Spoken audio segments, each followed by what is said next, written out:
जया किशोरी, आभा, भाषा और व्यक्तित्व ऐसा जिसने इन्हें देश का नामी मोटिवेशनल स्पीकर यानी आध्यात्मिक वक्ता बनाया। सोशल मीडिया पर करोड़ों फॉलोअर, जिनके आध्यात्मिक ज्ञान और सादगी का पिटारा खुलता है तो मिलियंस में व्यूज से भर जाता है।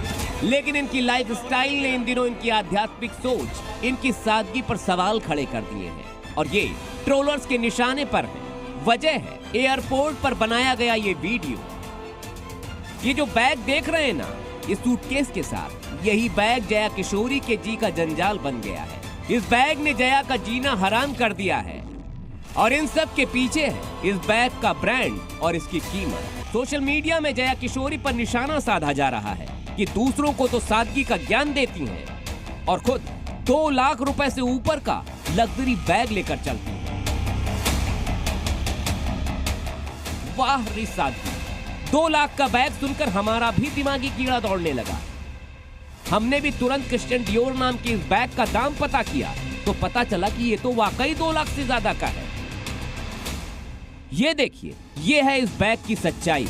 जितनी देश के आम आदमी की सालाना इनकम नहीं है, उससे भी ज्यादा महंगा है ये बैग। अब आध्यात्मिकता की बातें और 2 लाख का बैग, वाकई कोई जोड़ नहीं बैठता। लेकिन मामला सिर्फ यही नहीं अटकता है। सोशल मीडिया में दावा किया जा रहा है कि क्रिश्चियन डियोर नाम का ये बैग गाय के चमड़े से बनता है और ये बात उड़ते उड़ते साधु संतों तक भी पहुंच गई। उसके बाद वो तो भड़क उठे।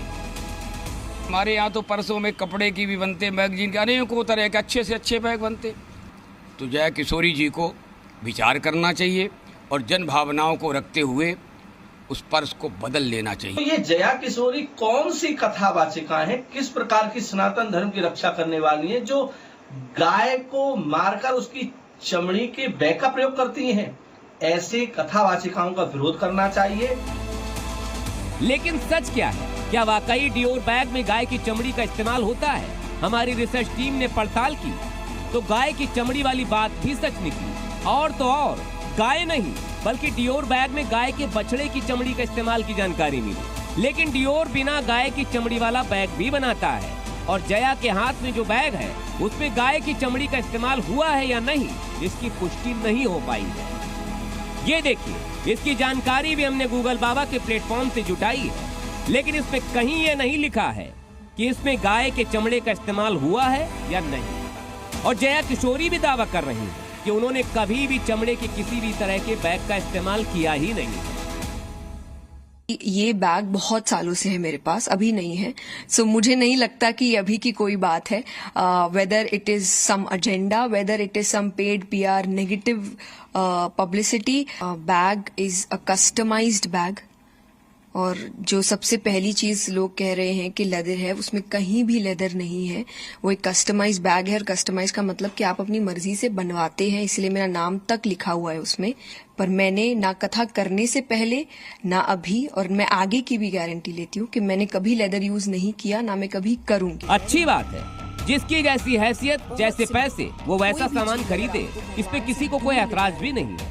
लेकिन अगर आप दूसरों को सादगी का ज्ञान देते हैं और खुद उसके विपरीत काम करते हैं तो ये सरासर गलत भी है। हालांकि जया इस बात से इनकार कर रही है कि उन्होंने कभी किसी को भी सादगी का किसी भी तरह का कोई ज्ञान दिया।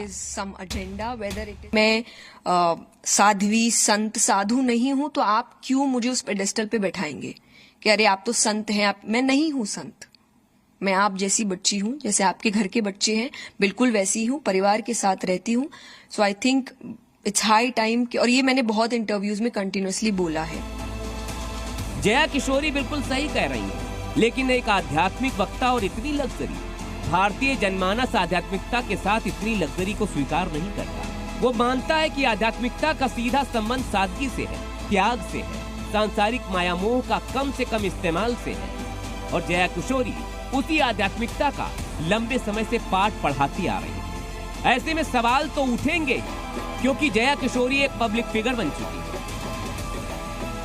लाखों लोग उनको फॉलो करते हैं, उनके जैसा बनना चाहते हैं। ऐसे में अगर अपनी बताई हुई बातों को आप खुद ही आत्मसात नहीं करते हैं, तो ये पब्लिक के साथ, जनता के साथ, आपके फॉलोवर्स के साथ बहुत बड़ा धोखा।